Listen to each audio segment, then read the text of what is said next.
Hello, friends. This is Dave Hurwitz, executive editor at ClassicsToday.com. Yeah, that was it, wasn't it? Yeah, ClassicsToday.com. Here with Dave's Faves. And today I want to talk to you about a fabulous, fabulous disc of chamber music. Voila! The two Charles Ives String Quartet and the Barber String Quartet with the Emerson String Quartet.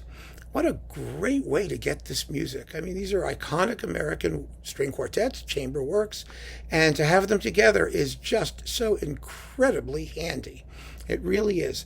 And there's also a little scherzo by Ives on here also as kind of another filler. So you get a lot of music. None of these are terribly long works. The biggest is, I think, the Ives second quartet probably. It's 12 plus 11. Okay, so it's 25, 26 minutes.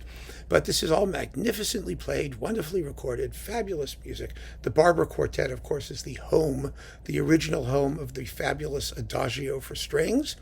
And so it's just self-recommending as far as I can tell. The Ives quartets are wonderful things.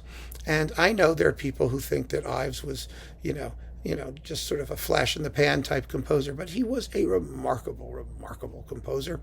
And the two quartets couldn't be more different. The first is very, very tonal and very attractive. It has no movements. It's not a form. It begins with a fugue that became the slow movement of Ives' Fourth Symphony, actually.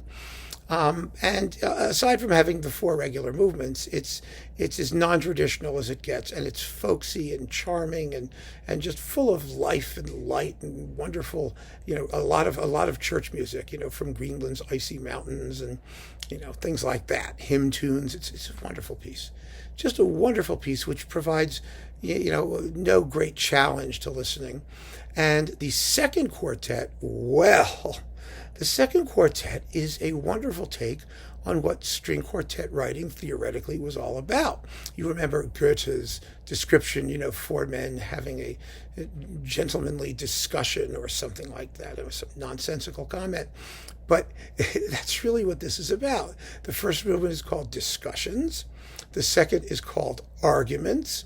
And the third is The Call of the Mountains, when all argument ceases, and it's a transcendental fantasy, quite similar in concept, not the music, to the finale of the Fourth Symphony, where it builds up to a big dissonant climax, and then the heavens open and everyone gazes up at the stars. It's just fabulous. It really is. But it's completely atonal and full of challenging stuff, and the second movement is hilarious. Are the arguments. I mean, the tempo markings kind of tell you everything you need to know.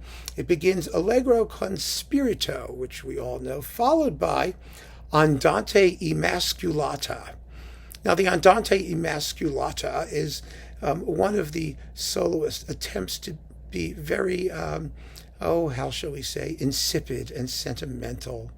And the other three performers rebuke this performer rather sternly and harshly, and it's hysterical and fun to listen to, because after the Andante emasculata, the movement is the others respond in the tempo Allegro con fisto, fisto con fisto, like that.